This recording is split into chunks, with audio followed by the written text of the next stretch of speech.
Está começando agora o Crosscast, o podcast da Cruz. A teologia da cruz ao alcance de todos. A apresentação, Pastor Carlos Elias de Souza Santos. Produção, Ministério de Comunicação da Primeira Igreja Batista de Campo Grande, Rio de Janeiro.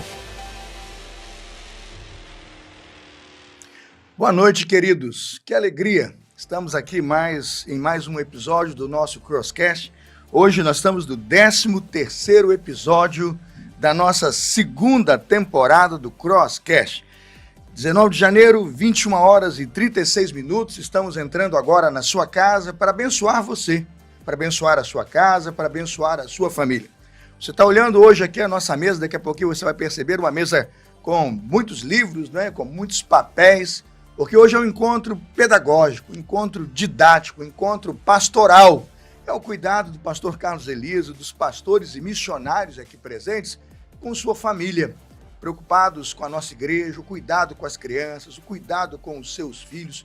O programa de hoje está sensacional, imperdível. Vou fazer um pedido para você. Primeiro, entra agora no nosso canal do Crosscast Oficial e vai lá e faz a assinatura do canal. Tem lá um campo para você assinar, está escrito inscreva-se, aperta-se inscrever, você aciona.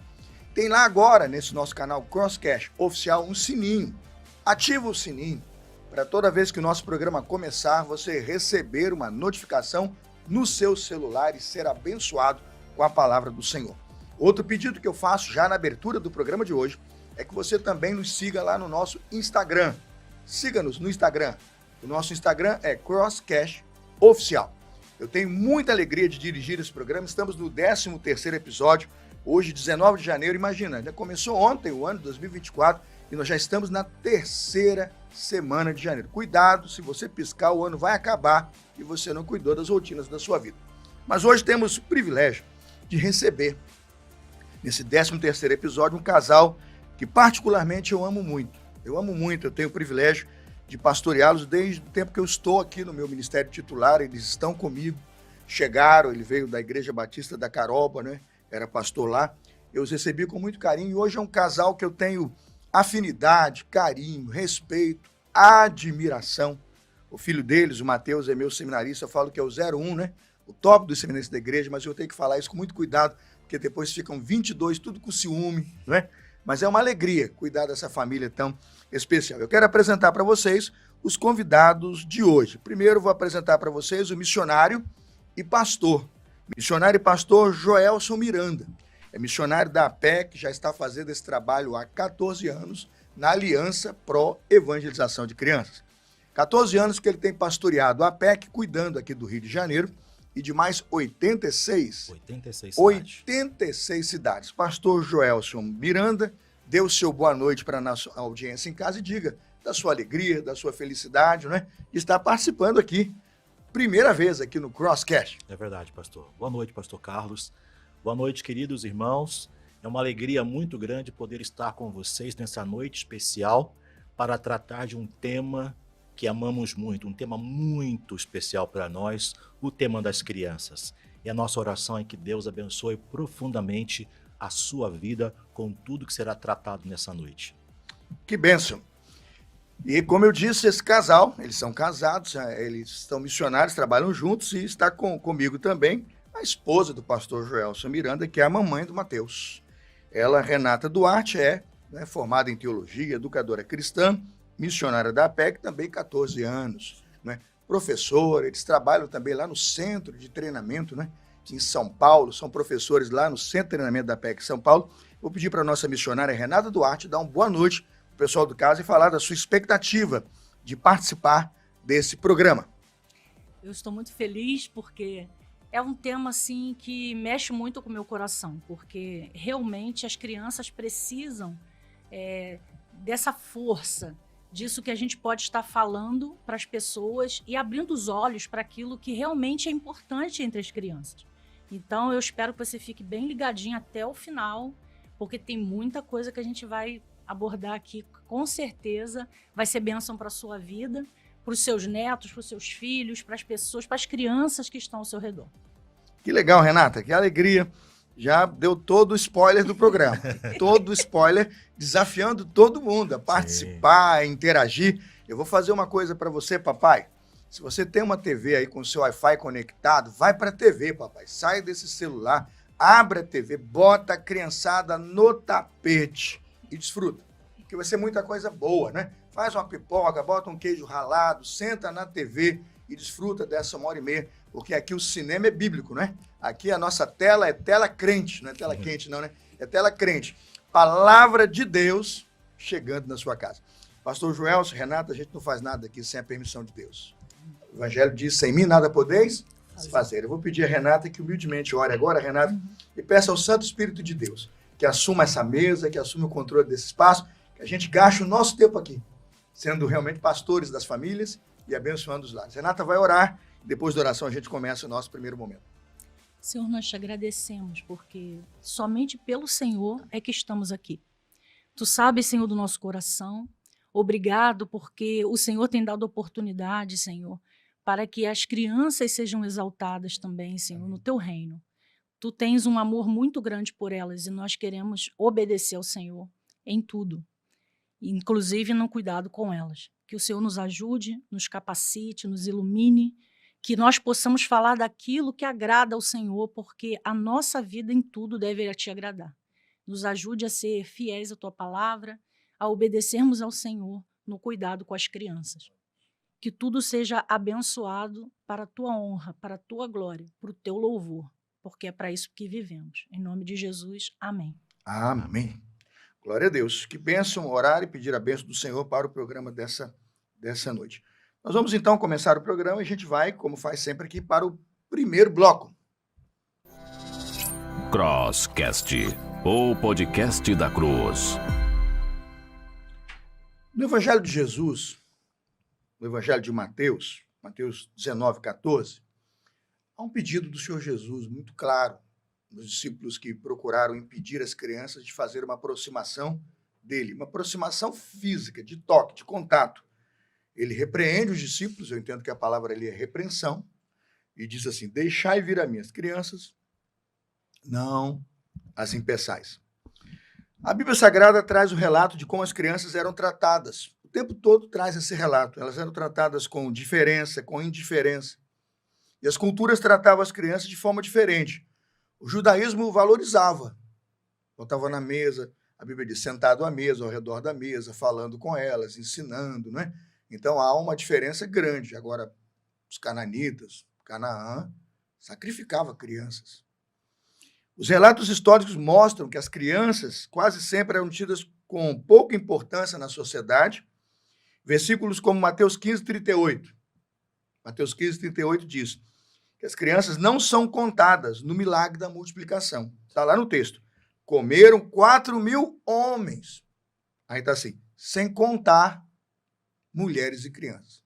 O programa hoje não tem nada a ver com feminismo, nada disso, então não vou nem entrar na pauta das mulheres, sem contar mulheres e crianças. Mas como é criança, crianças não contam. Está na Bíblia. Mateus 15:38, sem contar mulheres e crianças. Como assim crianças não contam? E nesse milagre é assustador, porque a solução é a criança. Eu vou dizer, pastor Joel, todo mundo tinha pão ali. Quem que vai para o deserto sem um cantil de água e sem um pão? Todo mundo tinha, mas só aquela criança de coração puro foi lá e entregou. Né? É igual dividir Mirabel na merenda escolar. Eu, quando ganhava Mirabel na escola, eu comia escondido do banheiro, porque senão eu tinha que dar para a turma toda. Verdade. Eu não era uma criança pura igual esse menino. Eu tinha que comer. Porque eu estava em escola pública. Então, Mirabel hoje, galera, nem vai saber o que é isso. Mirabel, ninguém nem sabe o que é isso, um biscoitinho, waffle, né? E você, para não dividir comigo, essa criança era tão pura que ela leva os pãezinhos e os peixes para motivar a multidão que também deveria ter alguma coisa a compartilhar. Aí diz assim, crianças não contam. É sobre isso que nós vamos tratar o programa de hoje. É procurar olhar e ter um olhar novo, diferente, percebendo que na cultura bíblica você tinha duas percepções entre os povos que seguiram ao Deus Javé, ao Deus Jeová e davam toda uma atenção e um valor aos pequeninos, e os povos pagãos que nada deram. E o início do texto neotestamentário antes de Cristo é um texto preconceituoso e discriminativo, jogando as crianças para um canto qualquer, né? Para um canto qualquer. E isso, para nós hoje, não é aceitável. E a primeira pergunta que eu quero fazer para vocês, ela vem aí dos irmãos que estão em casa e desejam uma resposta. Por que as crianças não são contadas no milagre da multiplicação? Por que elas não foram contadas? A resposta seria, elas não eram importantes ou tem um elemento cultural mais forte? Vamos começar pelo pastor Joelson. Sim, pastor. As crianças não foram contadas na multiplicação dos pães porque, primeiro, tinha um aspecto cultural. E isso é importante considerar. Sim. Naquela época, então, somente os homens, declaradamente adultos, né, maiores, eram contados em situações semelhantes a essa. Mas isso não significa que esse aspecto cultural seja correto. Na verdade, essa cultura revela uma prática que havia naqueles dias de tratar as crianças numa categoria de pessoa inferior. As crianças eram tratadas como sem valor, sem importância e sem dignidade. Então, por isso, não era necessário registrar o número das crianças presentes. Como o senhor bem falou, entre o povo de Israel havia uma diferença no trato das crianças. Eles valorizavam as crianças, fundamentado naquilo que Deus havia revelado na Escritura Sagrada do Antigo Testamento. Então, por exemplo, todos os casais hebreus desejavam ter filhos, amavam ter filhos, porque Gênesis capítulo 1, versículo 28, Deus ordenou e abençoou a família para que a família pudesse crescer, se multiplicar e encher a terra. Espalhar e espelhar a glória de Deus através de filhos que iam se multiplicando por toda a terra. Nós temos um outro exemplo muito interessante dessa visão especial, que é a própria fala de Eva, em Gênesis 4, versículo 1. Eva disse depois do nascimento do seu primeiro filho, alcancei do Senhor um filho varão. Então, o povo de Israel tinha essa compreensão, esse fundamento bíblico que fazia com que eles tratassem bem as crianças, diferentemente das nações ao seu redor. Também havia a compreensão de que ter filhos era um status, um símbolo da bênção de Deus, baseado no Salmo 127. Os filhos são herança do Senhor. Exatamente. Tem gente hoje que acha que os filhos são dívida, né? O camarada fala assim, vou ter pouco filho porque filho está muito caro. Eu falei, segundo a Bíblia, é o contrário. Os filhos são herança do Senhor, é a prosperidade de Deus, é a bênção de Deus, é a sua semente, né, para a história, para as nações, para o mundo, né? A gente precisa tentar mudar isso na cabeça do povo, né? Tem gente hoje querendo ter meio filho. É verdade. Meio filho. É triste, né? Eu fico muito preocupado com essa não percepção de que a bênção de Deus para a família são os filhos e devemos cuidar deles, eles são a nossa herança para o futuro, não só da igreja, do evangelho, para o povo de Deus também. Mas vamos avançar, pastor. Muito bacana a sua exposição. Mas mesmo assim, tendo todo esse fundamento bíblico-teológico Sim. dado por Deus nas escrituras do Antigo Testamento, nós encontramos o povo de Israel, em alguns momentos, falhando nessa compreensão do valor das crianças aos olhos de Deus. Prova disso é o texto que o pastor relatou, Sim. dos discípulos impedindo as crianças de se aproximarem do Senhor Jesus Cristo. Para aqueles discípulos, as crianças estavam atrapalhando o seu momento de aprendizagem com o Senhor Jesus Cristo. Então, quem eram aquelas crianças sem valor, insignificantes, pequenas, para atrapalharem o nosso momento de ensino com o Senhor? Por isso que eles, então, impediram as crianças de se aproximarem do Senhor Jesus Cristo. E às vezes existem pessoas que acham que esse elemento é um elemento que acontece somente naquele ponto da história. Mas hoje nós temos um movimento que começou na década de 70 nos Estados Unidos, que é o movimento de pais livres de filhos, ou pais sem filhos. Uau. Não é um movimento... Seriam casais. Casais. Que pais, né? É verdade, é verdade. Casais, exatamente, sem casais filhos. sem filhos. A questão não é casais que não podem ter filhos por alguma questão física. opção de não ter filhos. E a questão é, o que fundamenta uma escolha dessa? Esses casais dizem que filhos atrapalham o relacionamento, dão despesa, frustram sonhos, atrapalham a vida do casal em si. Então, eles optam em não ter filhos. O que é isso? Uma visão equivocada do valor das crianças. Está bem próximo de nós. Pensa nisso, né? Sonhos vão construir o quê, meu Deus? Né? Vão construir o quê? A pessoa trabalha, vai desenvolver um patrimônio, uma vida, um projeto, depois vai transmitir a herança. Para quem?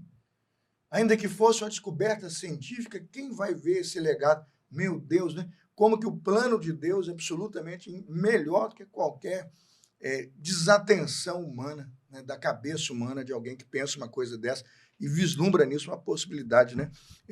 Lógico, irmãos, que a gente tem gente que não pode ter filhos e tem muitas questões envolvidas que nós vamos tratar aqui, mas na normativa, no caminho comum, né, do Evangelho, crescei, multiplicai, encher a terra. Não é tarefa minha encher a terra sozinho, mas a multiplicação é tarefa de todo casal, né? Sim. Vamos lá, pastor. E ainda temos essa questão que não é só um movimento fora da igreja. Uma vez pregando numa igreja, numa exposição baseada no Salmo 127, falando sobre a criança na perspectiva de Deus, uma das irmãs veio me procurar no final e disse: se eu tivesse ouvido o que eu ouvi hoje, eu teria tratado meu filho da maneira diferente do que eu tratei.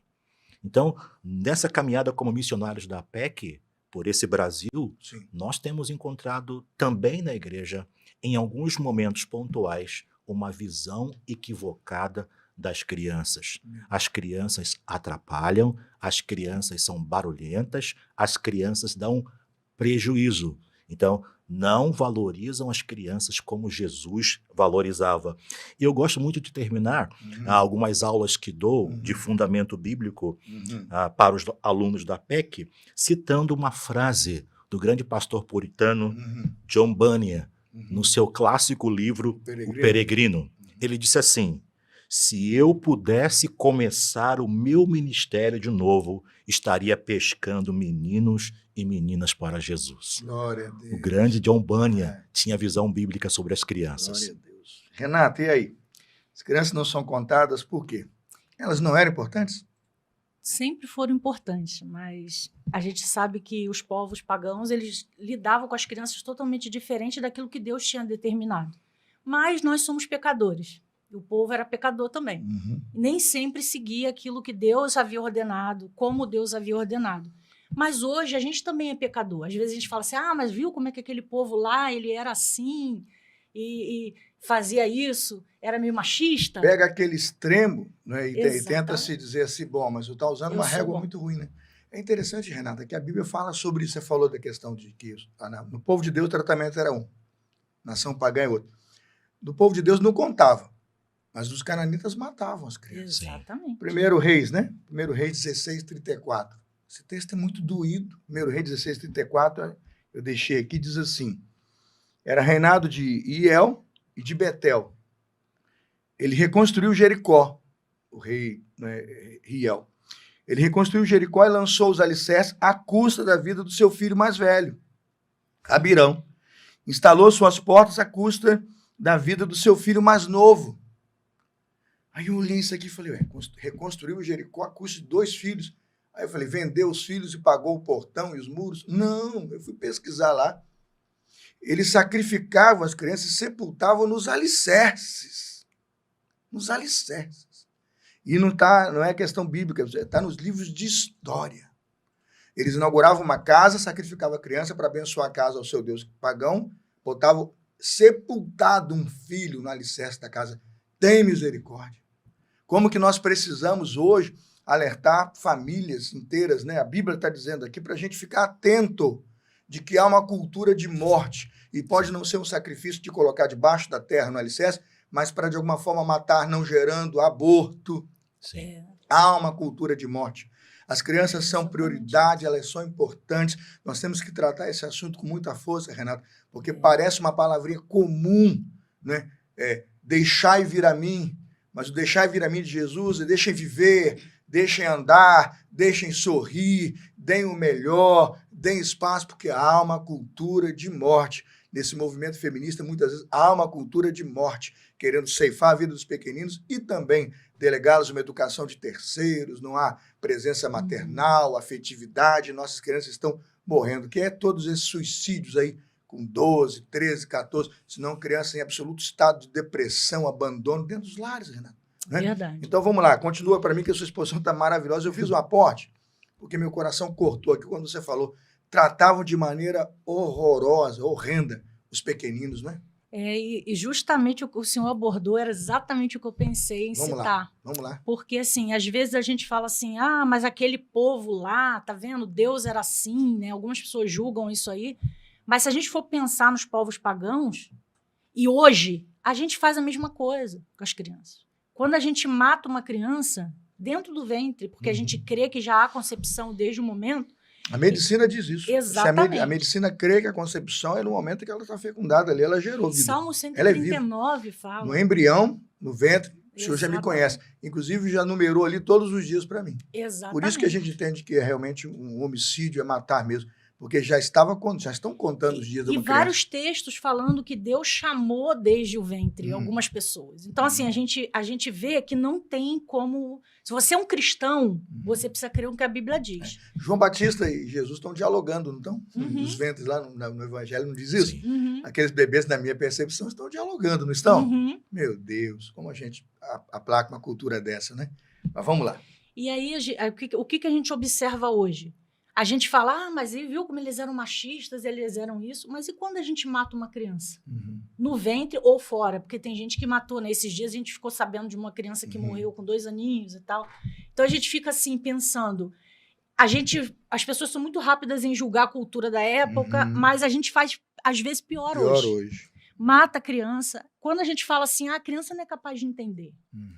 Nós estivemos num treinamento, fizemos vários treinamentos de Natal, e num deles uma pessoa no final falou assim, que a gente dá a demonstração de como fazer com a criança, e ela falou, eu acho que a criança não vai entender isso aí não, é muita coisa da Bíblia. Aí que a gente respondeu a ela que a gente está acostumado a fazer, que as crianças entendem. Num outro treinamento, tinha uma criança pequena no treinamento. E aí, conforme a professora ia dando a aula de lição bíblica, a criança respondia tudo, a criança muito ativa, assim, e vibrando, participando, e outras crianças também participando. Mas essa me chamou a atenção porque ela era pequena. E ela entendeu tudo. Tudo. Aí, quando foi no final, inclusive falando sobre salvação, que Jesus era alegria para todos os povos e tal, e ele respondia.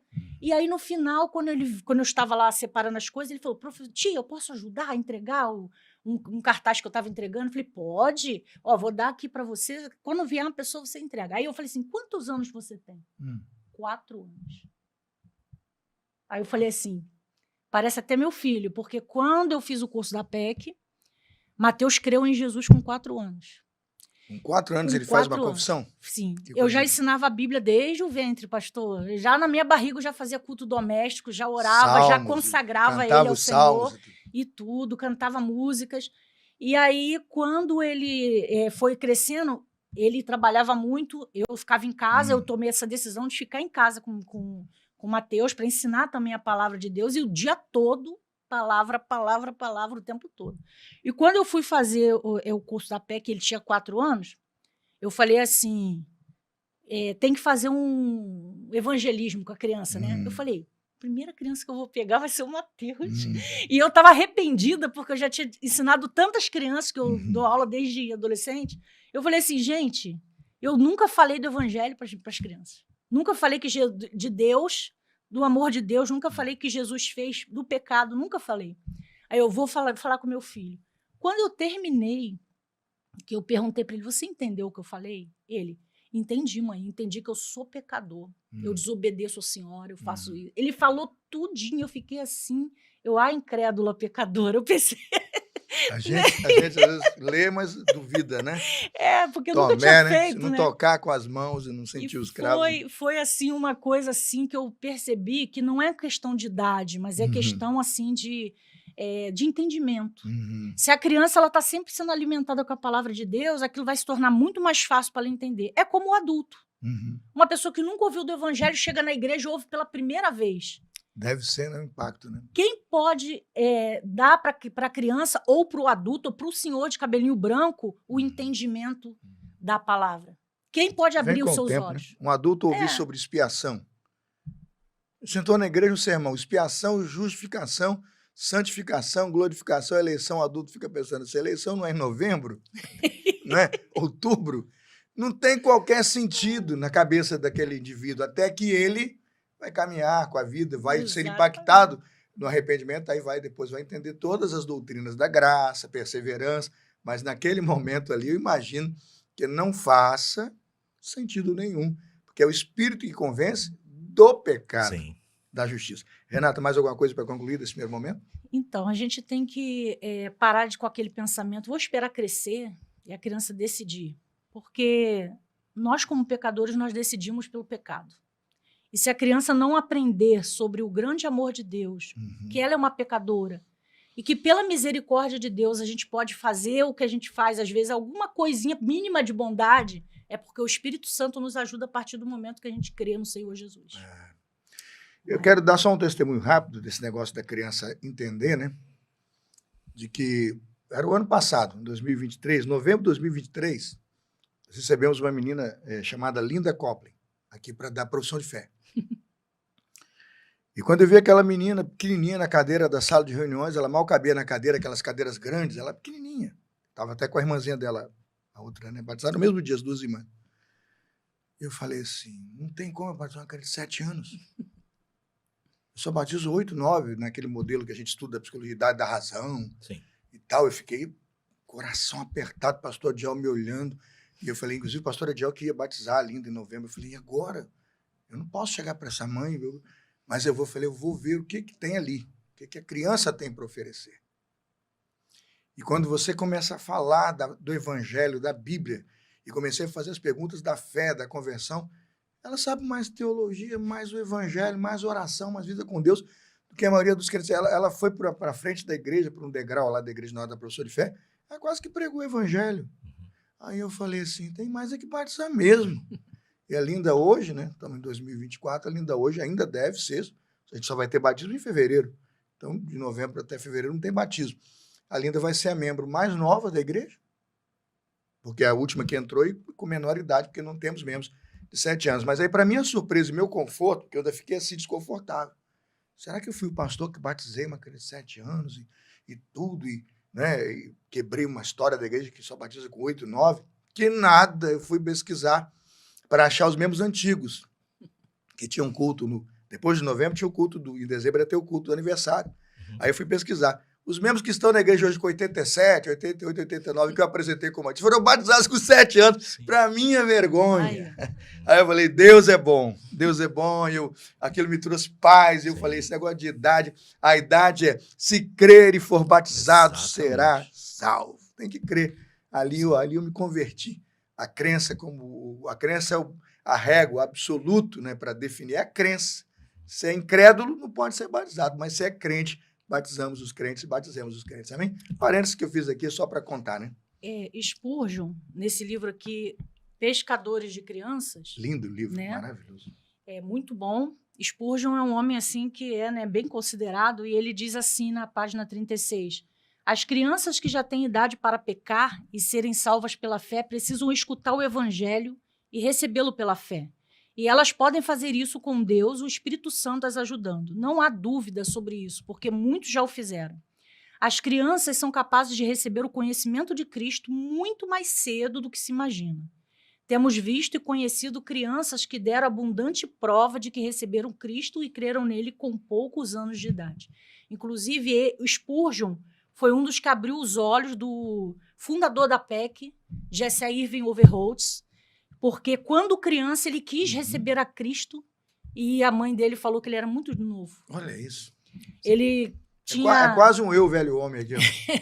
Aí ele chegou para a mãe, ele ficava inquieto com os pecados, ele se reconhecia muito pecador, e ele falava assim, não posso lidar com esses pecados.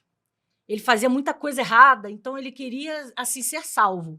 E aí ele chegou para algumas pessoas e naquela época não tinha essa... Não acreditava, a religião que ele participava na época não cria nisso. Então, quando ele foi, ele vou perguntar para minha mãe, porque minha mãe é mais, né, chegada, então vou perguntar a ela, que ela é mais suave. E quando ela perguntou para ele falou assim, você é muito jovem. E aí, quando ele escutou isso, ele falou o seguinte, ó. Ela falou, filho, você é jovem demais. Aí ele falou assim, eu tive de esperar. Aprendi o temor de Deus, mas não o seu amor. Vi o terror do pecado e o juízo de Deus sobre ele. Mas nada aprendi sobre o evangelho da graça. Ninguém me ensinou. Uma nuvem de desânimo cobriu o rapazinho, né? O que é agora o autor falando. Aí ele falou, se estou perdido e não posso ser salvo, então não posso ficar mais perdido do que já estou. Vou pecar se eu quiser. Olha. Já estou mesmo pegando. Eu tô em silêncio aqui, porque assustador. Aí ele leu o livro de Spurgeon. Aí. E aí ele falou, não é possível, esse pregador, ele é sério, eu gosto muito desse pregador, mas eu não estou acreditando nisso que ele está falando. Ele já estava adulto, já se converteu depois, porque, né, não ouviu na época que era para ouvir. E aí depois ele falou assim, não, eu vou fazer um teste. Entendi. E aí esse livro aqui, Livro Sem Palavras, de Spurgeon, né, ele experimentou, né, com a criança. Teve contato. Teve contato, que quiser ver depois. Tá. E aí ele fez com 2 crianças. E aí essas crianças fez lá com elas, meio assim, incrédulo. E aí depois, quando ele voltou depois, a mãe perguntou o que ele tinha feito com aquelas crianças.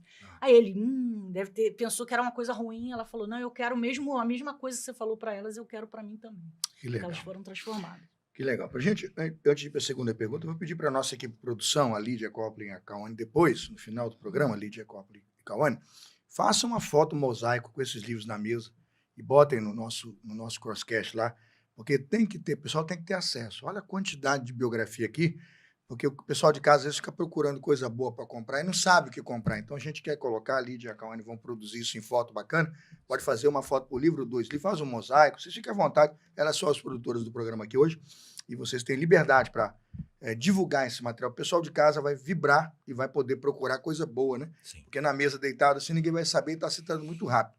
Então eu vou pedir para o Rodrigo, equipe de produção, para a gente dar uma divulgada nesse material. Próxima pergunta. Com a chegada de Jesus, o advento da encarnação, a presença do menino Jesus nascendo, vivendo entre nós, o reino de Deus chegando ao homem, alguma coisa mudou no tratamento em relação às crianças? Alguma coisa mudou, pastor Joelson? Sim, e nós louvamos a Deus por isso.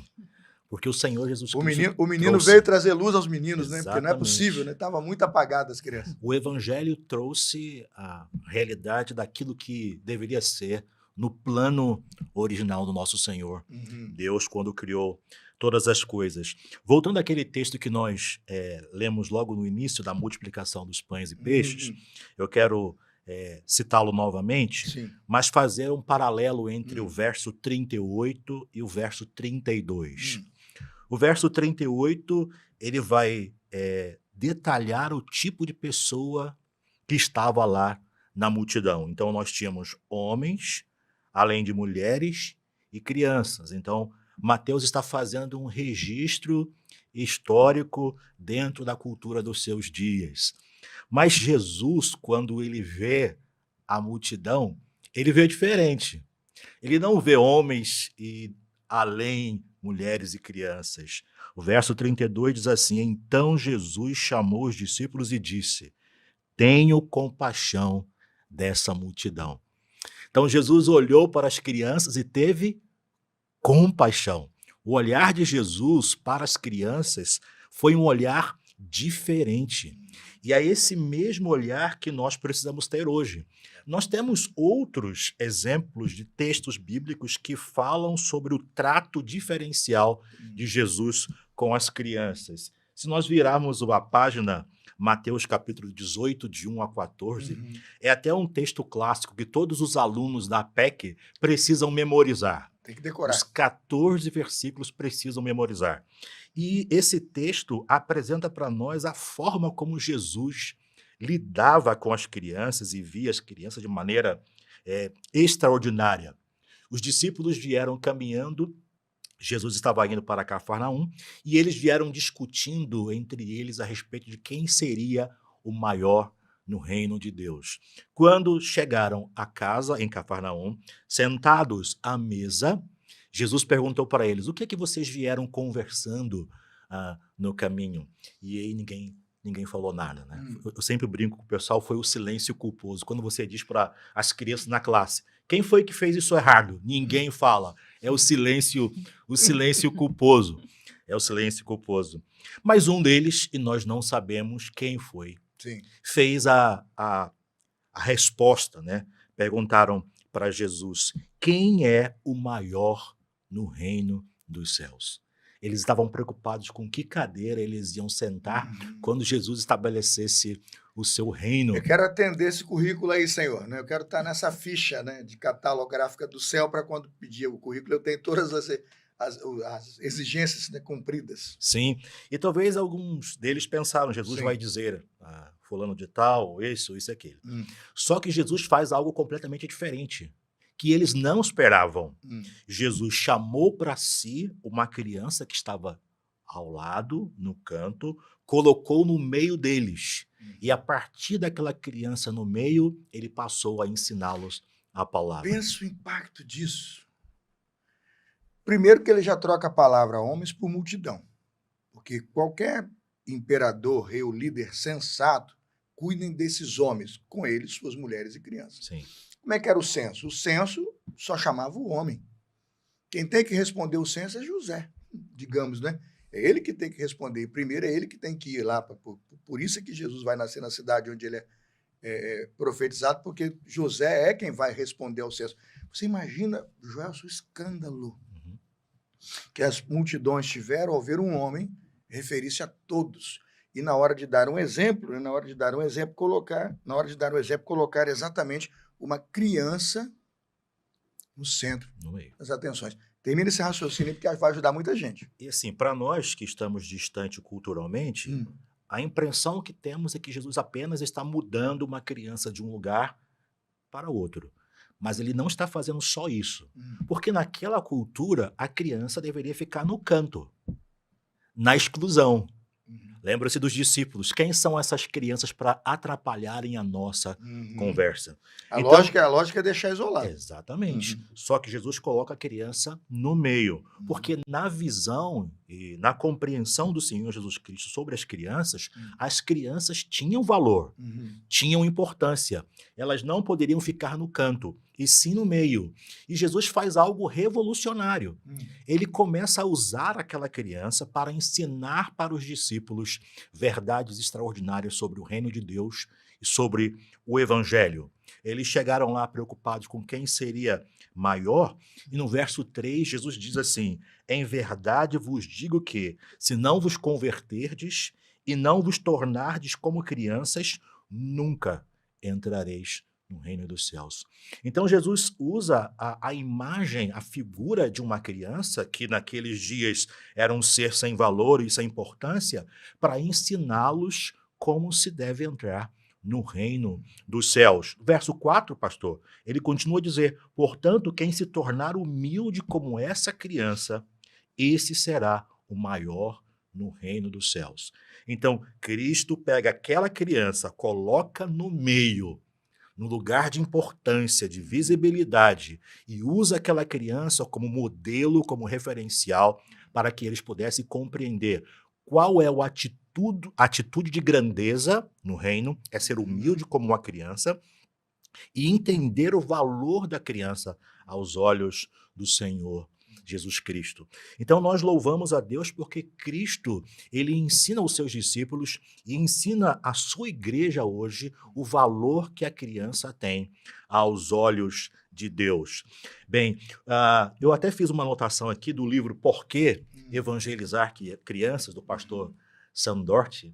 Esse livro é um livro muito precioso. É fundamento bíblico-teológico do ministério com as crianças. Ele diz assim: os catecismos usados por Calvino, John Knox, Lutero, todos eles enfatizavam as crianças e nossa responsabilidade com elas. Lutero disse certa vez: se o reino de Deus vem com poder, precisamos começar com as crianças e devemos ensiná-las desde o berço. Coisa maravilhosa. Quando a gente estuda a história da igreja e a história da teologia, a gente consegue encontrar esses grandes homens de Deus dando o valor que deveria ser dado para as crianças. Quando pensamos no grande Martinho Lutero, pensamos no Lutero da academia, no Lutero do púlpito, no Lutero dos livros escritos, mas As Lutero... defesas da fé em Wittenberg, né? Exatamente, mas Lutero separava tempo para ensinar as crianças, para passar o catecismo para as crianças aprenderem a palavra de O Deus. catecismo menor e o catecismo maior era um documento para todos. Ele sempre lecionou ali, ele passava aquilo. Eu tenho em casa os catecismos, Sim. né? E são os fundamentos principais da doutrina. Se toda igreja, todo bispo, toda igreja passasse pelos catecismos como ali era ensinado, a gente teria crentes, acho que mais fortes hoje, Sim, muito mais consolidados na fé, né? sim. E o próprio Senhor Jesus Cristo disse para os discípulos em Marcos capítulo 10, deixai vir a mim Os os pequenos. pequeninos. Que coisa boa. Eu quero que as crianças se aproximem de mim. Eu quero ter as crianças comigo. E Jesus estava caminhando para Jerusalém, onde ele já havia dito que ele seria entregue, sofreria, morreria e ressuscitaria. E mesmo em direção a Jerusalém, onde ele sofreria, ele teve tempo para estar com as crianças. Então, Cristo, ele resgata o valor da criança para Não nós. tem uma plaquinha dizendo, desculpa, não perturbe ou então não tenho tempo, né? Não, Essa para plaquinha nunca Jesus não colou. tinha isso. Essa pecha nunca colou com Jesus, né? Não. Que coisa boa, pastor. Obrigadão. Renato, você quer acrescentar alguma coisa? A Sim. chegada de Jesus modifica o que no tratamento com as crianças? Depois dessa aula do Joel sobrou pouco, viu? Eu estou aqui, depois eu vou ver o Verdade. vídeo lá em casa e vou Eu tomar sou- nota, porque eu Eu tenho sou que pregar um suspeita material para desse. falar, né? Eu sou a admiradora primeira, né? Foi uma Mas- aula aqui, eu estou aqui, E falei, vou ter que assistir o vídeo depois da gravação. imagina os compêndios teológicos em casa, né? Isso, Então, assim, eu quero também destacar uma parte, né? sim. Que assim como os discípulos não valorizavam as crianças, tem pessoas hoje também que não valorizam. Depois eu vou falar da outra parte, né? Uhum. Mas, por exemplo, eu já escutei, que desperdício. Você vai ser pastor de criança? Por que você não está pastoreando uma igreja? Por que você não está se dedicando ao pastorado? Você vai ser um Isso não pastor é nem um de balde de criança? água fria, isso é um tsunami, né? Ou, assim, ela não deu para nada e foi ficar com as crianças. Entendeu? Ela não teve nada, então foi. Gente, espero que vocês E nunca não é tenham ouvido verdade. isso, que eu vou te falar. Misericórdia, né? Não só nós, É. mas outras pessoas também. Misericórdia. O sangue de Jesus tem poder, meu irmão. Que E- essa palavra não fique no coração de vocês jamais, né? Isso aí com certeza é o próprio inferno falando, porque desvirtua, né, o centro da mensagem. Depois do que a gente ouviu do pastor Joel, se a pessoa ainda pensar e utilizar de um verbo desse aí, realmente ele não tá entendendo o santo evangelho que recebeu. Que dirá missionário de criança, né, pastor? Olha, missionário de Nossa. criança. Criança não precisa, Uhum. né?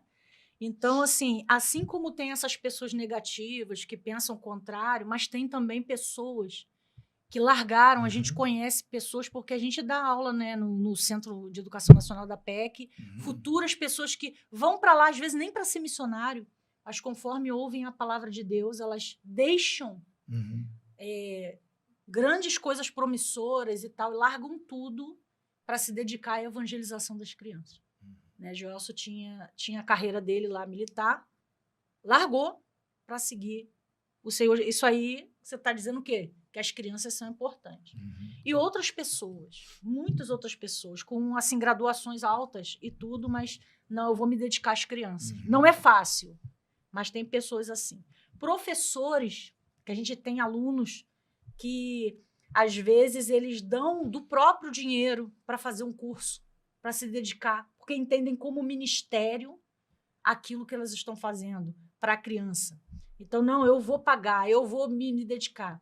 Igrejas que investem nos seus professores para que eles venham fazer e se capacitar. Tem gente que chega no curso e fala assim, eu pensei que eu ia cortar papel, fazer fantoche e tal, mas quando a gente chega aqui, a gente parece um curso de teologia, porque a gente tem que né? estudar a Bíblia, né? E é mesmo. E aí elas começam a entender, eu fiz tudo errado, eu fazia só brincadeira, só ficava estudava de qualquer forma, não preparava, como vou preparar um sermão para um adulto? Porque assim, as pessoas pensam que é só abre assim, lê lá o texto para as crianças, fala qualquer coisa, um princípiozinho no final e acabou. Mas não é. A gente ensina que tem que se dedicar. E muitos professores saíram do treinamento querendo fazer teologia. Sim. O seminário aqui recebeu várias pessoas que despertou, né? Porque Exatamente. despertou o desejo de conhecer mais e de estar melhor preparado para cumprir uma obra tão bonita, né? A criança é uma tábula rasa. Uma tábula rasa. Naquele momento que ela está começando a vida, não tem ali uma língua formada, não tem linguajar, a cultura vai sendo assimilada, né? Relacionamentos, questões sociais. Eu falo que o professor de uma criança ele é o grande escultor, né? Como um Michelangelo que pega uma pedra bruta e faz aquela arte linda, aquela estátua de uma pedra bruta.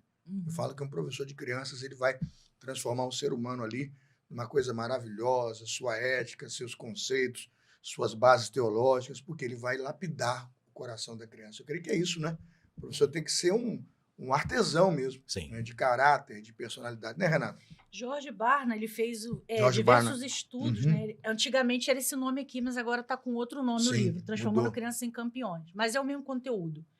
Ele diz assim, os diversos estudos que realizamos para avaliar a idade com que as pessoas aceitam a Cristo como Salvador destacam a importância das pessoas terem uma experiência com Jesus ainda em tenra idade.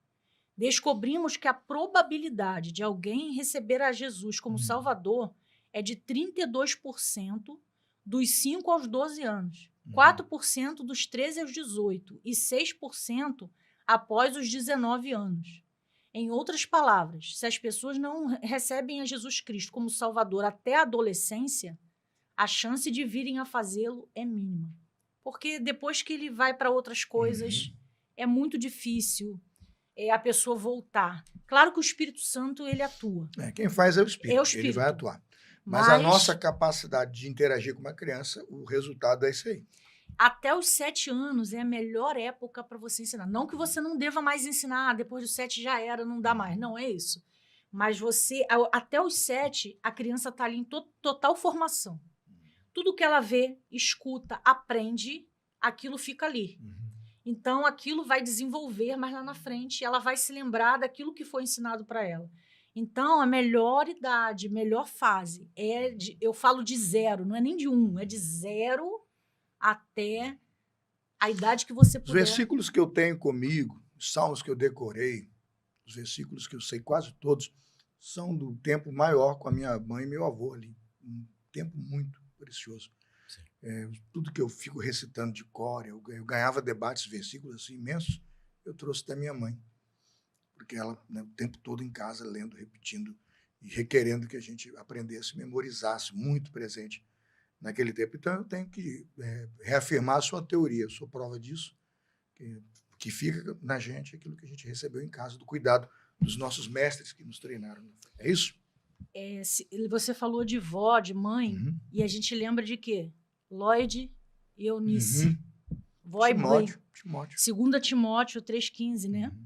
Tu, porém, permanece naquilo que aprendeste e que foste inteirado, sabendo de quem o aprendeste, e que desde a infância sabes as sagradas letras que são capazes de torná-lo sábio para a salvação mediante a fé em Cristo. E aí, o termo ali, que é infância ali, que é traduzido às vezes com outros termos, né? Mas é brefos. Infante, bebê.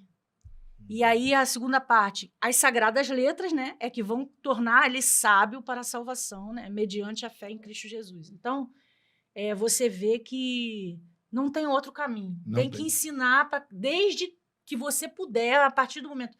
Eu não sabia, meu filho já está com 2 anos. Começa a ensinar. Mesmo que pareça que a criança não está entendendo, daqui a pouco ela vai... Começa. Ela precisa ser treinada. Como qualquer corredor que compete e chega a altos índices de performance, porque o técnico está ali orientando, tirando defeitos, promovendo técnicas. Um pai e uma mãe têm influência absoluta. A igreja, você é professor de criança, tem responsabilidade. Está na tua mão 40, 50 alunos. Aqui é a Aparecida da nossa igreja, nossa Cida, está há mais de 20 anos. Quando no ano passado, no culto do aniversário da igreja, no ano passado ela foi homenageada, se me lembro bem, foi no dia do culto. Ela não foi nos cultos, teve 6 cultos, ela foi no último. Inclusive, ela achou que não tinha lembrado dela. Ela escreveu para mim depois lá no WhatsApp. Ai, 20 anos, não foi dessa vez, porque já tinha passado as homenagens de padre. Ela estava 20 anos. E por algum motivo, alguém lá percebeu que ela tinha 20 anos, não fui eu. Alguém lá mandou para mim, falou, eu vou pedir ao departamento que reveja lá. E o pastor Lucas gentilmente fez lá de novo a avaliação e ela ficou tão feliz. Mas o que me chamou a atenção, eu estou querendo dizer por isso, quando eu citei Nancy, da professora, a igreja explodiu em júbilo. Aí eu falei, a professora das crianças. Foi do Porque Professor tem Mateus. criança aqui que foi ensinado por ela. Sim. Foi um tal de parecer torcida de futebol. Eu falei, nossa igreja, que é uma igreja tradicional, virou um ginásio do Maracanã. Eu falei, Senhor, eu vou perder meu ministério hoje, porque a igreja... Mas era a alegria das crianças que ficaram adultas e que viram a sua professora de infância se homenageada. Pessoal, eu não tenho nem o que dizer. Foi o bloco mais longo do primeiro bloco do Crosscast que eu estou apresentando, mas o conteúdo é extraordinário. Olha, você que está em casa, compartilha agora esse programa, compartilha agora esse canal, faz esse programa chegar na casa dos pais que têm filhos. Se sua igreja, o pastor está colocando a criançada no porão, manda esse programa para ele, porque ele não está entendendo que as crianças são prioridade. Pessoal, intervalo do Crosscast, e a gente volta já. O Crosscast volta já. Fique ligado.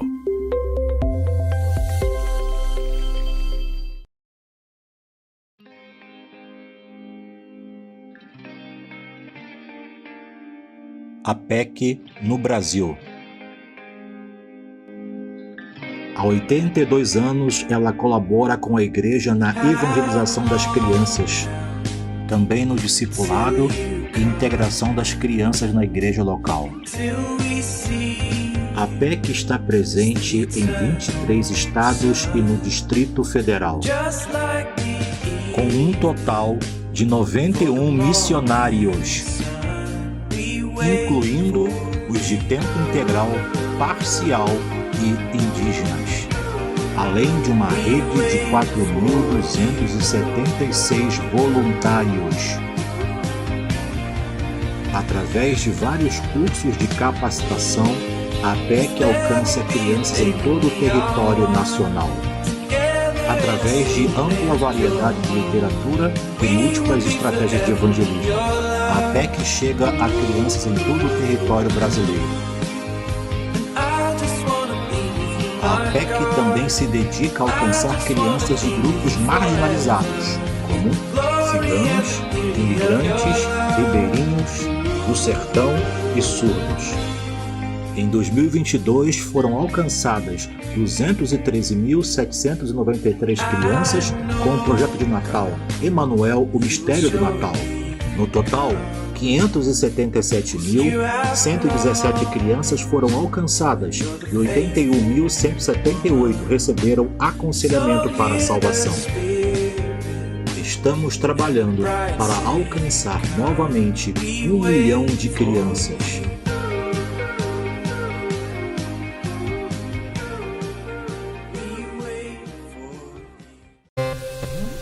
Estamos de volta com o Crosscast. A apresentação, Pastor Carlos Elias.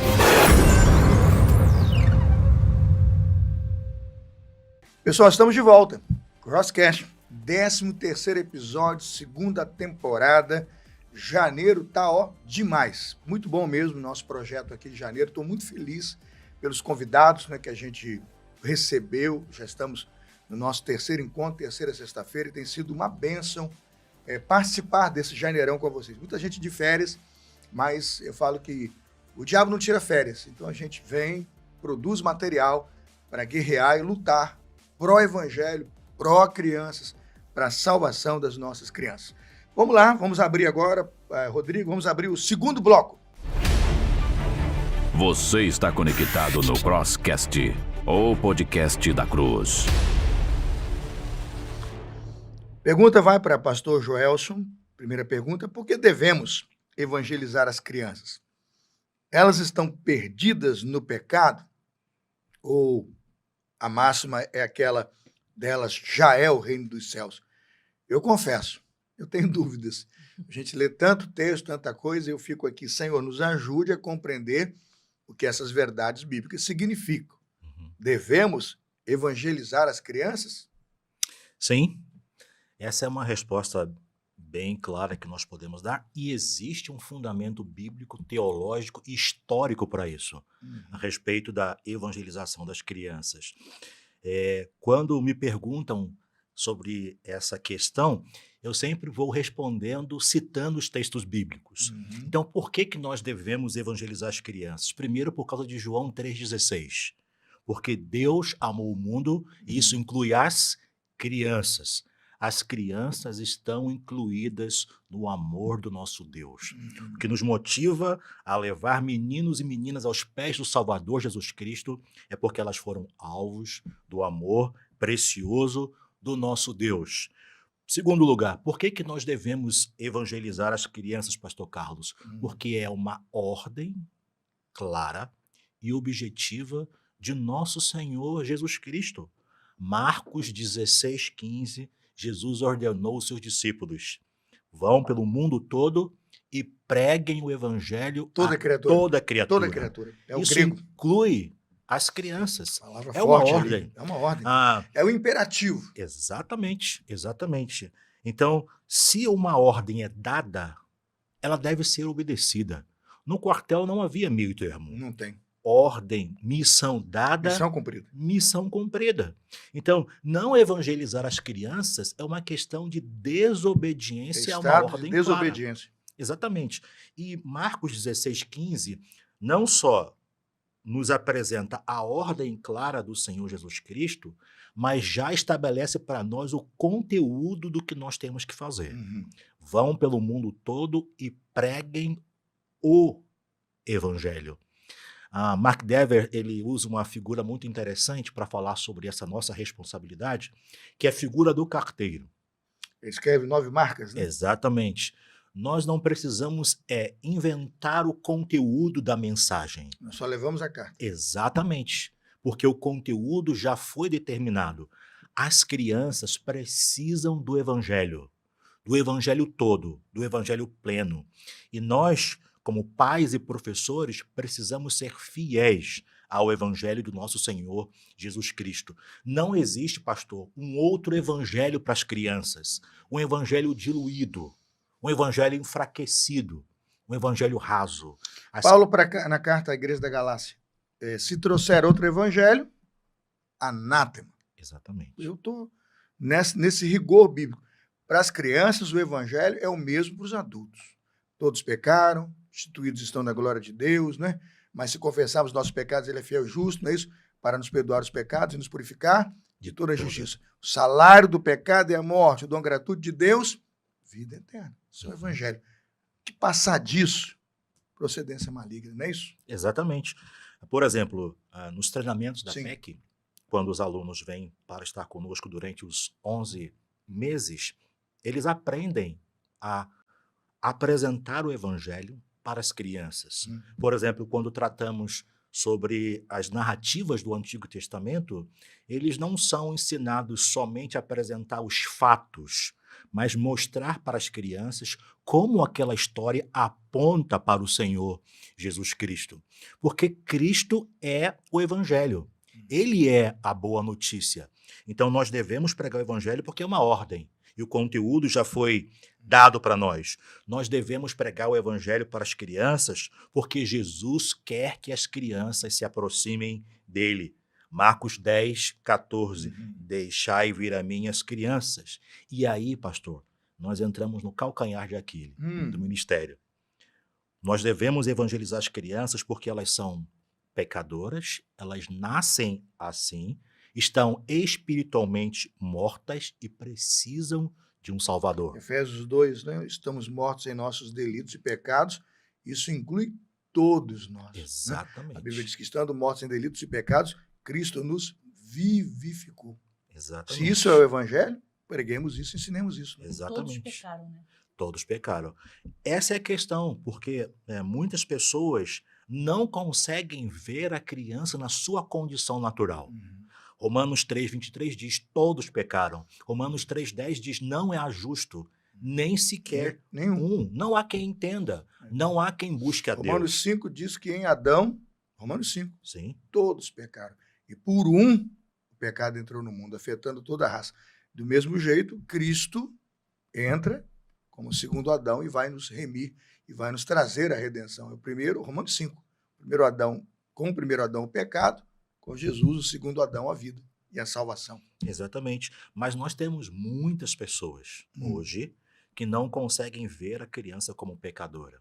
Elas acreditam que as crianças nascem sem pecado, nascem com uma folha em branco, que vão aprendendo as coisas erradas com as pessoas que convivem e aí tornam-se, então, pecadoras. Mas não é isso que a Bíblia ensina. Então, se eu não ver a criança como pecadora, eu não entendo a importância de levá-la àquele que pode salvá-las do pecado, que é o Senhor Jesus Cristo. E por último, vou deixar um pouco para a Renata falar também. Claro. As crianças, elas podem confiar no Senhor Jesus Cristo como seu Salvador. Muitas pessoas dizem que essa questão de evangelizar crianças, as crianças não entendem o Evangelho, não compreendem o Evangelho. Elas não têm maturidade para compreender. A pergunta que eu faço é: quem, sem a obra do Espírito Santo, consegue entender o Evangelho? Se não é o Espírito Santo abrindo o coração do pecador para que ele possa compreender e atender o Evangelho, ninguém faz isso. Então, o Espírito Santo é poderoso para levar aquela criança aos pés do Salvador. E Jesus disse isso para os seus discípulos em Mateus capítulo 18, verso 5. Quem recebe uma dessas crianças em meu nome, a mim me recebe. Verso 6. Mas quem fizer tropeçar um desses pequeninos que creem em mim.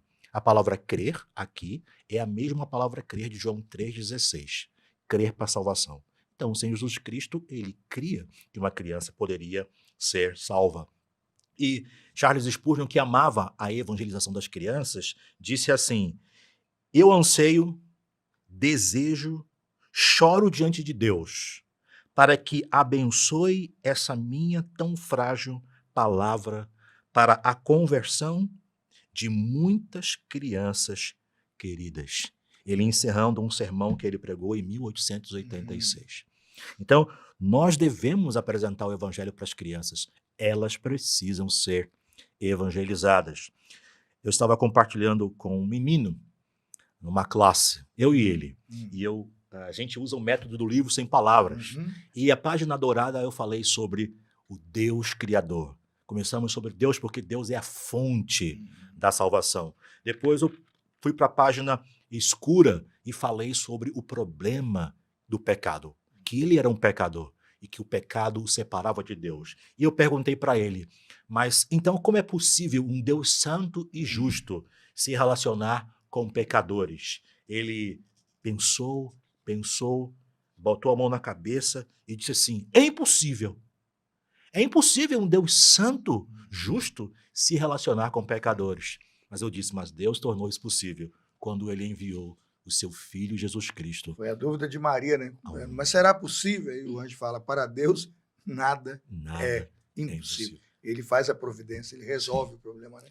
Em Jesus e com o sangue de Jesus, perfeito Cordeiro, imaculado e santo, pagando, né, o preço da redenção, resolvendo a questão da ira de Deus e o preço que tem que ser pago pelo pecado, nós podemos ter acesso ao Pai. E o Evangelho é o poder de Deus para a salvação de todo aquele que crê. Romanos 1,16. 1,16. A promessa de salvação não é dada nas Escrituras sendo colocada com uma idade limite.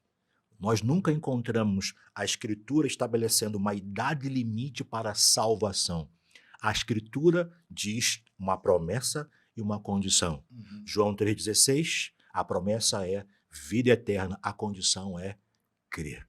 Não existe uma idade estabelecida. Em nenhum texto sobre a salvação a gente encontra isso. As crianças precisam ser evangelizadas. Tentamos fazer isso aí na nossa sociedade, né? Nas nossas regiões, nas nossas reuniões da igreja, eclesiologia e tal, porque, mas de fato, né, é a crença. Né? Sim. É a crença respondida, foi a segunda pergunta já, viu? Tinha uma pergunta aqui, já foi, porque a resposta foi dada. Renata, complementando aí então, Por que devemos? Tem mais alguma coisa a acrescentar aí de aplicação? Às vezes as pessoas parece que querem criar um outro evangelho. Por exemplo, a salvação é pela fé em Cristo. Se a salvação é pela fé em Cristo, Jesus falou que ele é o caminho, a verdade e a vida, e ninguém vai ao Pai a não ser por ele, por que a gente quer criar um outro evangelho dizendo que há um tipo de salvação porque a criança é boazinha, a criança não conhece nada ainda? Quem disse que a criança não sabe não sabe pecar? Quando eu estava no mercado e um bebezinho no carrinho, só ficava em pé assim no carrinho. A mãe tirou o biscoito da boca. A criança fez uma pirraça. Quem ensinou aquela criança a fazer pirraça? Meu filho, vem cá que eu vou te ensinar a fazer uma pirraça. Ela é natural da criança. Já está murmurando. Eu quero o que eu quero. Então, John até MacArthur fala uma coisa assim muito interessante nesse livro aqui. Pais sábios, filhos brilhantes, né, que tinha um outro título, Como Educar Seus Filhos de Acordo com a Bíblia. Ele fala o seguinte: toda criança vem ao mundo com uma capacidade insaciável para o mal. Mesmo antes do nascimento, o coração humano já está programado para o pecado e o egoísmo. A afinidade irredutível da humanidade por toda espécie de depravação é tamanha que, se for deixado com rédeas soltas, todo bebê terá o potencial para se tornar um monstro. Se você estiver procurando uma categoria teológica para encaixar essa doutrina, ela geralmente é chamada de depravação total. Significa que os filhos não vêm ao mundo buscando a Deus e a justiça, tudo bonzinho, não vem, né? Eles nem sequer vêm ao mundo com uma inocência neutra. Eles vêm ao mundo buscando a realização de seus desejos pecaminosos e egoístas. Embora sua plena expressão no comportamento de embora a operação externa da natureza pecaminosa não atinja necessariamente sua plena expressão no comportamento de todas as pessoas, ela é chamada de depravação total, porque não existe nenhum aspecto da personalidade, do caráter, da mente, das emoções ou da vontade humana que esteja livre da corrupção do pecado ou que seja imune às suas seduções. Muito cedo a criança aprende a pecar. Quer dizer, já nasce pecadora, né? E ela muitas vezes a criança manipula os pais. Às vezes você acha que, não, ela não está entendendo o que eu estou falando, mas ela está prestando atenção em tudo que você está falando, tudo que você está fazendo. E ela vai reproduzir, mas de acordo com aquilo do seu coração. E a gente não pode negar que o ser humano tem escolhas. Você pode ver que a pessoa foi criada por uma família, do mesmo modo, às vezes, teve as mesmas privações, as mesmas necessidades. Uma, eu quero ser bandido. A outra, não, eu vou trabalhar, eu vou, né? Sustentar a construção, minha família, né? Mesmo o ambiente externo, as pessoas fazem escolhas. E a criança, quando ela é educada na palavra de Deus e o Espírito Santo abre o seu coração para a palavra de Deus, a chance dela crescer bem, né? Se no caminho, a criança no caminho que deve andar, né? E aí a criança vai crescer e vai frutificar. Agora, se eu largar ao léu, a vontade do nosso coração... Igual um jardim não cuidado. Um jardim não cuidado só produz erva daninha. Como você vai produzir... Nunca vi margaridas, cravos, rosas nascerem num jardim não cuidado. E mesmo no jardim que tem isso, o poder, quando não cuida, os espinhos, abrolhos e tiririca, tudo vai tomar o jardim, vai matar essas flores. Porque o que faz com que o jardim fique como um jardim é o cuidado, né? É o zelo, é o tratamento, né? Porque até da terra vem aquilo que vai destruir a beleza do seu jardim. O evangelho, né, do Senhor Jesus que Paulo traduz o evangelho em Romanos. Paulo explica o evangelho em Romanos e como o homem pode se encontrar com as boas novas de Jesus. Ele vai dizer, Romanos 5:12. Portanto, da mesma forma como o pecado entrou no mundo por um homem, e pelo pecado a morte, assim também a morte veio a todos os homens, porque todos pecaram. Então, Renato, estou contigo, e com o Evangelho, e com a Bíblia, temos que evangelizar os pequeninos. Amém? Terminamos esse bloco com muita reverência, que é um assunto muito sério, muita gente tem dúvidas sobre isso. Eu abri aqui com as dúvidas para poder provocar vocês, mas estou aqui realmente pautado e firmado, né, no Evangelho de Jesus. A gente vai parar um pouquinho agora, vou tomar mais uma aguinha. Só um intervalo rápido para vocês. A gente volta já, o último bloco. Fica aí, tá terminando. Vamos lá, intervalo. O Crosscast volta já. Fique ligado. O que é a Aliança Pró-Evangelização das Crianças, a sigla APEC? Na verdade, ela é uma organização internacional, fundamentada na Bíblia, dedicada a mostrar a meninos e meninas como podem crer em Jesus Cristo e ter a salvação. Tudo começou na década de 20 do século passado, com o pastor americano Jesse Irving Overholtzer, que conversava com as crianças, falando de Jesus, do caminho da salvação, e via essas crianças crendo com uma fé singela e tendo as suas vidas transformadas. Ao compartilhar com outros cristãos as suas experiências evangelísticas, muitos desejaram imitá-lo e aprender mais sobre como evangelizar crianças. Foi assim que, em 1937, em Chicago, Estados Unidos da América do Norte, ele deu início a uma pequena organização que atuava ali em sua realidade local. Mas ele possuía a visão do mundo e orava diante de um globo pelas crianças de cada país. A visão se espalhou e hoje a organização se transformou numa obra missionária mundial, a APEC, que está em todos os continentes e reúne milhares de missionários. A sede internacional da missão, que em inglês se chama Child Evangelism Fellowship, está localizada atualmente na cidade de Warrenton, na cidade de Missouri, Estados Unidos. O Brasil foi o primeiro país, depois dos Estados Unidos, a ter o Ministério da APEC. Aqui, o trabalho começou no ano de 1941. Ora, a APEC é uma obra de fé. Os obreiros e a obra são sustentados pelas ofertas e orações do povo de Deus. Qual é a visão da APEC? A visão da APEC é tríplice. Primeiro, evangelizar as crianças com o evangelho do Senhor Jesus. Não é da vontade do Pai que não só pequenino se perca, disse Jesus. E Jesus disse, Deus amou o mundo de tal maneira que deu seu Filho unigênito para que todo aquele que dele crê não pereça, mas tenha a vida eterna. E o evangelho, é só lembrar o que Paulo mencionou, que o evangelho é apenas esse. Cristo morreu pelos nossos pecados, segundo as Escrituras, foi sepultado e ressuscitou ao terceiro dia, segundo as Escrituras. A segunda parte do trabalho da PEC é discipular as crianças na palavra de Deus. Jesus também, já ressurreto, dizendo: toda autoridade me foi dada no céu e na terra, e de, portanto, fazer discípulos de todas as nações, batizando-os em nome do Pai, do Filho e do Espírito Santo, ensinando-os a guardar todas as coisas que eu vos tenho ordenado, e eis que estou convosco todos os dias, até a consumação dos séculos. Essa parte de ensinar faz parte do trabalho da PEC. E também integrar as crianças no corpo de Cristo, a igreja, encaminhando-as a uma igreja local que é fiel à Bíblia, a fim de que cresçam em sua nova vida e tenham comunhão com outros cristãos. Todo cristão, nascido de novo, pode ter também esta visão tríplice. Para mais informações, contate a PEC mais próxima a você, acessando o nosso site www.apec.com.br. Se quiser enviar um WhatsApp, anote aí, 11, e depois então o número 999487617. Estamos à sua disposição, contamos com você, vamos juntos ganhar as crianças do Brasil e do mundo para Cristo. Estamos de volta com o Crosscast. A apresentação: Pastor Carlos Elias.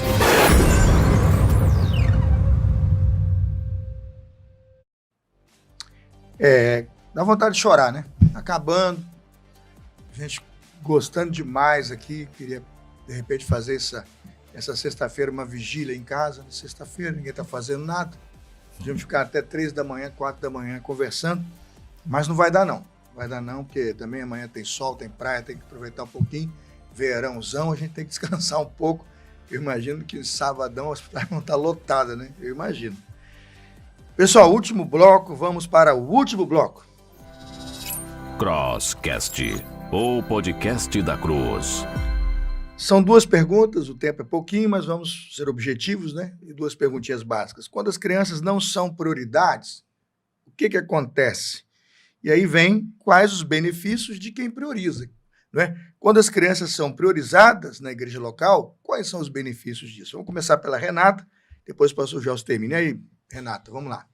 Bom, primeiro, quando as crianças não são prioridades, elas são negligenciadas e a fase da adolescência pode ser mais complicada do que se imagina, porque a criança, se ela não tem uma fundamentação na Bíblia de criança, quando ela vai chegar na adolescência, ela vai descobrir outras coisas que vão tomar o seu lugar.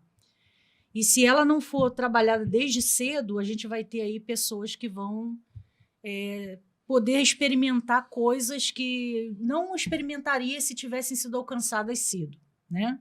Uma igreja forte também, que tem um ensino bíblico, né, tem grandes chances de permanecer com essas pessoas dentro do evangelho, dentro da igreja. Se não é ensinada a Bíblia, a palavra de Deus, fica mais complicado. Então, tem que se dar uma ênfase no ensino da palavra de Deus. É isso que vai fortalecer o jovem nas tentações, na adolescência e em outras coisas que a gente sabe aí como está acontecendo ultimamente, né? Que tem sido 90% das coisas para tirar o jovem e a criança, contra 10% que a gente faz, às vezes na igreja. Então, o tempo da igreja a gente não pode perder. Você está conectado no... Não pode perder esse tempo que está lá na sala com brincadeira. A gente tem que enfatizar e usar, porque brincadeira ela já tem por aí. Vídeos, histórias e tantas outras coisas, músicas ela já tem por aí. O que ela precisa é da palavra de Deus enquanto está ali naquela, às vezes, 30 minutos. Lembrar que a criança passa, né, 5, 6 dias em salas de aulas seculares, com educação secular, e eu não estou negligenciando a formação acadêmica do seu filho, mas que às vezes o pai e a mãe que não faz o culto doméstico, ele aposta a vida eterna do filho em 60 minutos de uma EBD. Uhum. Acorda, família. Acorda, família.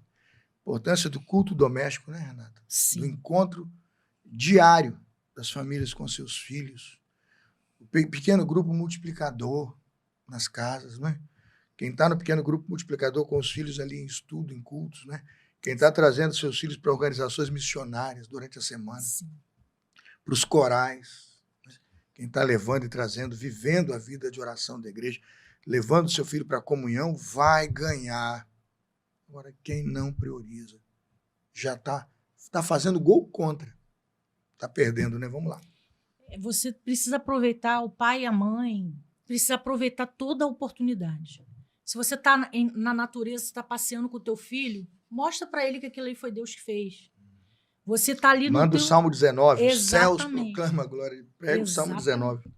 Tudo que você tiver oportunidade, toda situação que acontece com ele na escola, tudo que acontece que ele vem para você reclamando ou que ele até peca, você pode usar isso aí para mostrar para ele a glória de Deus, mostrar que ele é um pecador e que ele precisa da glória de Deus, ele precisa de Deus para poder viver uma vida diferente. E olha, é um trabalho contínuo, tá? Não vou dizer para você que é fácil, mas vale a pena. Você vai colher os frutos, você vai experimentar e vai ver como isso é importante na formação do seu filho. Você também precisa ter uma vida que mostre para ele que você ama a Deus. Né? Quando lá em Deuteronômio 6 fala assim que a primeira palavra tem que estar no teu coração. Se você não está com a palavra de Deus no coração, você não pode levar ninguém a um lugar que você nunca foi. Ninguém dá o que não tem. Exatamente. Então você precisa ser esse exemplo. Fazer a sua devocional também separado em casa, além do culto doméstico com a criança. Porque a criança vai aprender, né? E a gente tem esse hábito lá em casa, de manhã todo mundo para e vai fazer a sua devocional. Eu faço, Joelso, Mateus, a gente já tem que ter a devocional todos os dias. Porque é o nosso... A gente com Deus, além de culto doméstico, tem que ter também o teu lado pessoal. Ali você falando com Deus, você orando, você lendo a Bíblia. É o seu crescimento, é o seu desenvolvimento, né? Exatamente. E quando não estiver? E quando o pai não estiver? Se ele não desenvolve isso, tem até um material muito bom, né, Gelson? Aí de devocionais das maravilhas, que a APEC tem. Muito interessante. Esse aqui é o volume 7. Legal. E 60 devocionais. 60 devocionais, e aí tem outros números, né? E a criança, Mateus fez esse devocional, inclusive um adulto fez esse devocional, E ele falou, aí o irmão dele que deu, né, esse devocional, me dá alguma coisa para ele, que ele é novo convertido, e deu para ele. Aí ele perguntou alguma coisa da Bíblia, mas como é que você sabe isso? Ah, aquele livrinho lá que você me deu. Um livro de criança, estava discipulando. Evangelho para todos, né? Evangelho para todos. Que coisa boa. Renata, obrigado, viu? Que a gente aprenda muito com o que você colocou e com o que a gente está ouvindo aqui, porque crianças são prioridade. Não tem esse negócio de não, são prioridade e precisam ser cuidadas, né? Tá aí os benefícios e os riscos. Joel, se você vai concluir, a pergunta é a mesma. Quando as crianças não são, tem muita coisa acontecendo, mas quais são os benefícios, né? E o que a gente pode recomendar como benefício para aquele que está cuidando e priorizando? Sim. Quando as crianças não são prioridades, acontece aquilo que aconteceu no livro de Juízes, né? Juízes 2:10 fala que uma nova geração se levantou que não conhecia o Senhor, nem os feitos do Senhor. Por isso, abandonaram o Senhor e foram adorar outros deuses. Então, quando as crianças não são prioridades, corremos um risco muito grande de perder uma geração de crianças. Mas os benefícios da prioridade das crianças na igreja são enormes e a Renata já compartilhou aqui muitos deles. E eu aqui penso que um deles também é ver crianças salvas pela graça de Deus crescendo no discipulado cristão. Quando as crianças são prioridades na igreja, esse fruto ele é operado pelo Espírito Santo. As crianças são salvas enquanto são crianças, crescem num discipulado bíblico fundamentado nas Escrituras, se tornando cada dia mais parecidas com o Senhor Jesus Cristo. Porque, pastor, as crianças foram criadas para adorar a Deus e encontrarem plena satisfação somente em Deus.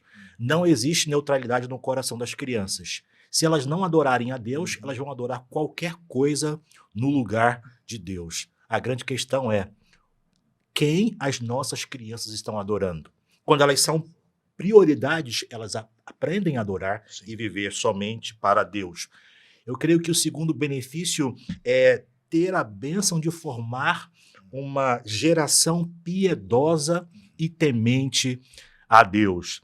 Um grande puritano do passado, ele disse assim: todo pai cristão se esforçará ao máximo para que o seu filho seja mais filho de Deus do que dele mesmo.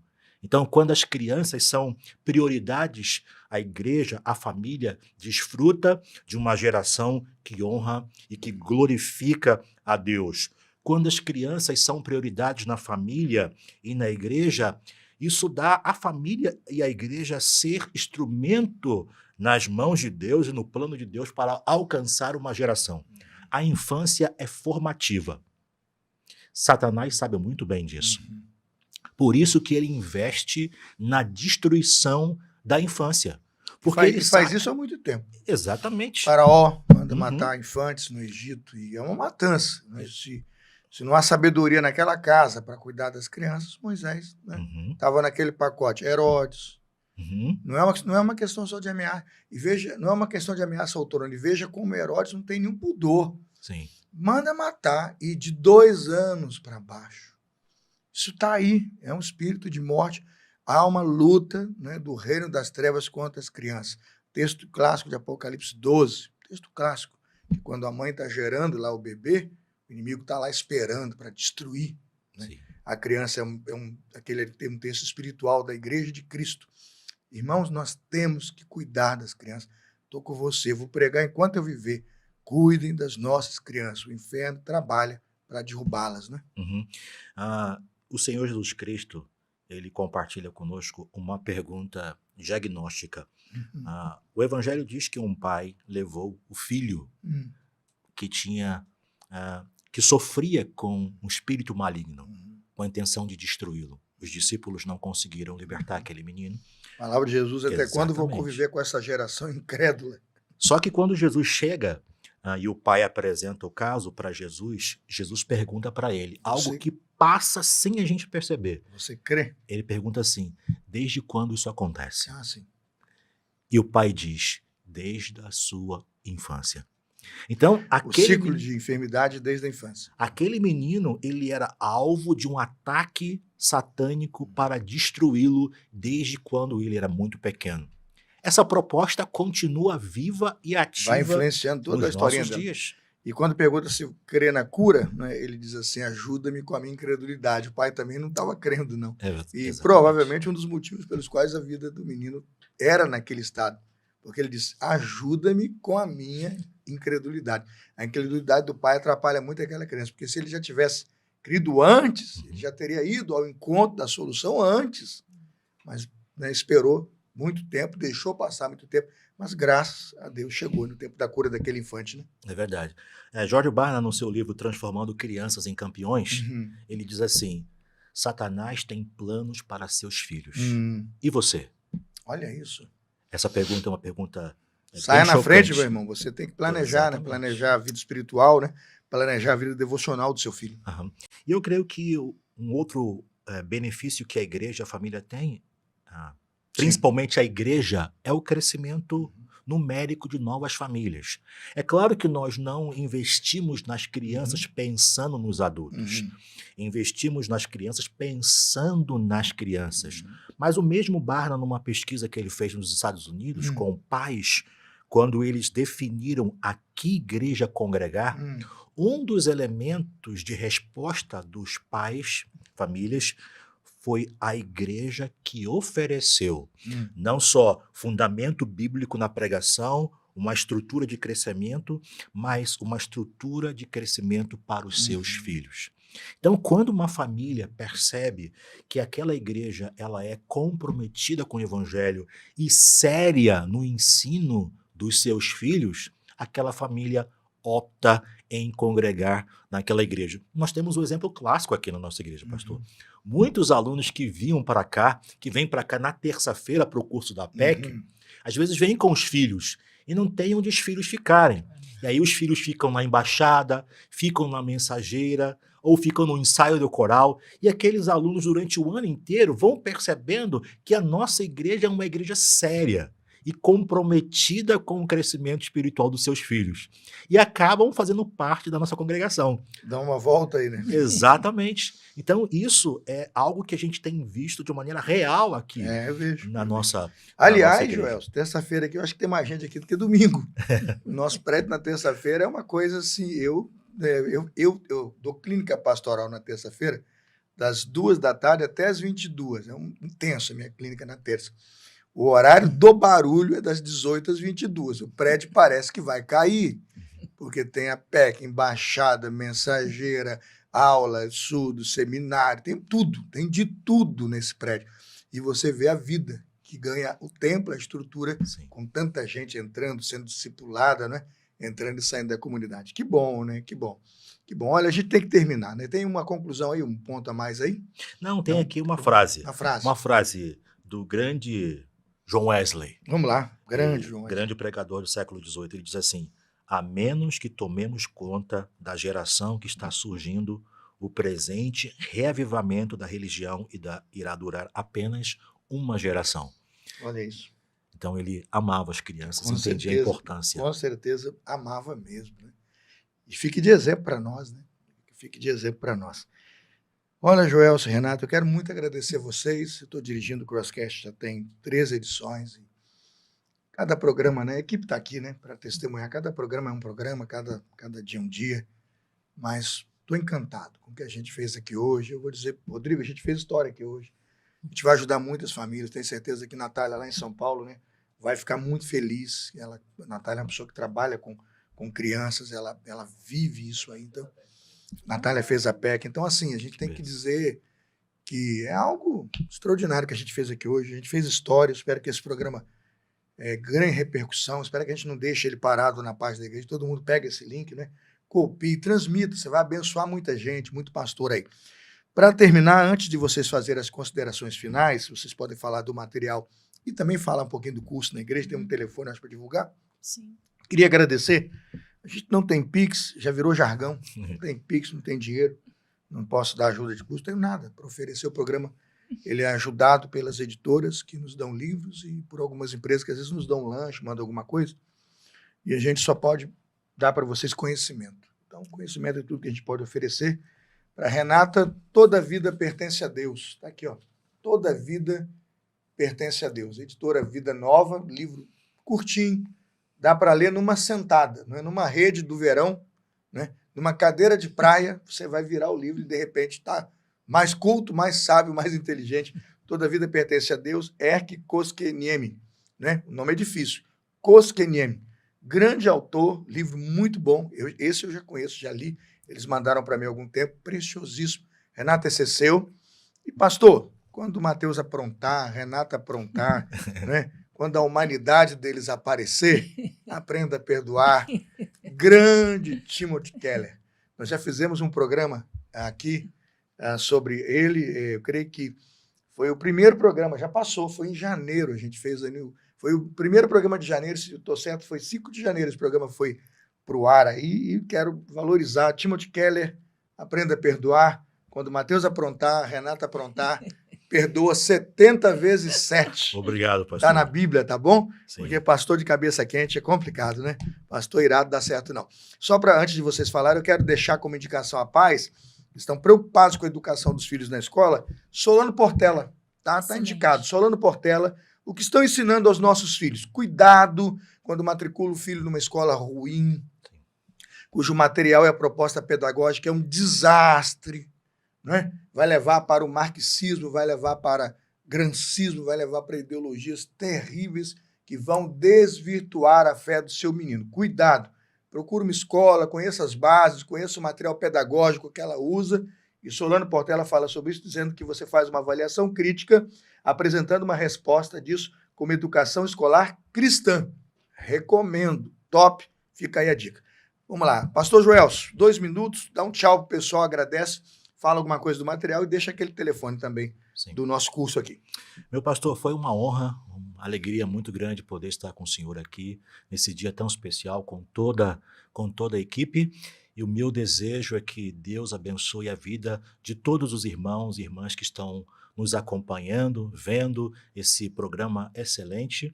O nosso desejo é servir a Igreja de Cristo, a APEC existe para servir a Igreja do Senhor Jesus Cristo. E nós temos muitos materiais e uma estrutura enorme para servir a igreja. Então, eu gostaria muito que você, pastor, líder, irmão, irmã, pode contar com a APEC. E aqui na primeira Igreja Batista de Campo Grande, há mais de 10 anos, pastor. Mais de 10 anos. Mais de 10 anos, a igreja é uma base permanente de treinamento da APEC, que tem enviado irmãos para muitos lugares do Brasil e do mundo. Então, nós temos o treinamento da APEC, é o treinamento de 11 meses, uma vez por semana. Vai começar daqui a uns 15 dias, eu creio, em fevereiro. Exatamente, né? Começa em fevereiro. E o nosso desejo é ter você aqui conosco. Eu tenho certeza que vai impactar a sua vida. Renata, mostra o telefone aí, aponta o telefone. Onde é que está o telefone aí? Está aí, ó, telefone na tela, vamos botar na tela. Rodrigo, atenção, bota o telefone da APEC na tela agora, para a gente poder... Pessoal, é nesse zap aí, escreve, registra, para a gente poder fazer a sua matrícula. Eu quero ver você matriculado esse ano. Passa na minha porta, me dá uma boa noite aí, dizendo que você está matriculado, né? E aí? Então, pastor, é uma alegria. E queremos servir os irmãos. A APEC tem material didático para isso, pastor. Que legal. Material que nós oferecemos muitas vezes para igrejas que não têm condições, material gratuito. Que legal. Todo ano nós temos uma campanha evangelística Natal. E em 2023, nós realizamos uma grande campanha em todo o Brasil com o objetivo de alcançar 1 milhão de crianças. Olha e isso. O tema da campanha foi Alegria para todos os povos, baseado nas profecias do livro de Isaías. Que lindo. Mostrar para as crianças que elas podem encontrar a verdadeira alegria. Então, em 2024 vai ter de novo. 2024 que legal. tem todo ano um novo tema. Que benção, que benção. Obrigado, pastor. Renata, seus 2 minutos para despedir, agradecer, dizer se gostou de participar do nosso Crosscast. Foi muito bom, uma bênção de Deus. A gente fica sempre com muita responsabilidade, Sim. Porque quando a gente vai falar das coisas de Deus, a gente tem que ter isso aí, né? Eu quero agradecer da mesma forma que, como é uma só carne, ele já agradeceu ali, fez os agradecimentos que eu também faria. E eu quero deixar para vocês algumas recomendações. Igreja, ame e valorize seu professor, invista nele, tá? Mande ele para ser treinado, incentive os pais a evangelizar os seus filhos, motive-os, e você, professor, procure se capacitar. Vai fazer uma teologia, vai fazer o curso da PEC, vai se preparar, ou pedagogia, vai fazer tudo o que você puder para cumprir bem o seu ministério. Deus merece o nosso melhor, não aquilo que sobra. Então, a gente precisa dar o melhor. Eu quero indicar também Crianças Firmadas na Rocha, que também é um bom livro. Tá. E esse aqui de aconselhamento. Cuidando da Alma das Crianças, de M. Baker. É um livro de aconselhamento para criança. Às vezes a gente pensa que criança não precisa, mas criança precisa de aconselhamento também e passa por situações difíceis. Então, esse livro aqui, ele fala sobre vários contextos, criança que os pais estão separando, crianças que têm problema de se achar inferior e tantas outras coisas que a criança também enfrenta. Que bom, obrigado. Nossa equipe vai fazer o que eu pedi aí, vai fazer um mosaico, tirar essas fotos e vamos soltar no nosso canal. Quem está seguindo a gente no Instagram, Crosscast Oficial, e quem está no canal do YouTube, Crosscast Oficial, vai ser abençoado. Quem não está, perdeu, né? Deixou de ganhar, porque não está conectado. Bom, programa terminando, né? Programa terminando, dá vontade de chorar. Programa terminando, acabando o programa, mas vamos celebrar e agradecer a Deus, porque não acaba aqui. Termina esse e semana que vem, dia 26, sexta-feira que vem, dia 26 de janeiro, 21h30, tem o 14º episódio. Vamos colocar daqui a pouquinho aí uma foto bonita, uma arte bonita do que tem na nossa próxima agenda. Quando eu terminar, que a letrinha subir, fica ligado no 14º episódio da nossa segunda temporada. Pessoal, um abraço, beijo aí no seu coração. Letrinha subindo, programa terminando. No final, grande arte e foto do 14º episódio. Aguardo vocês sexta-feira que vem, dia 26. Tchau, pessoal. Bye!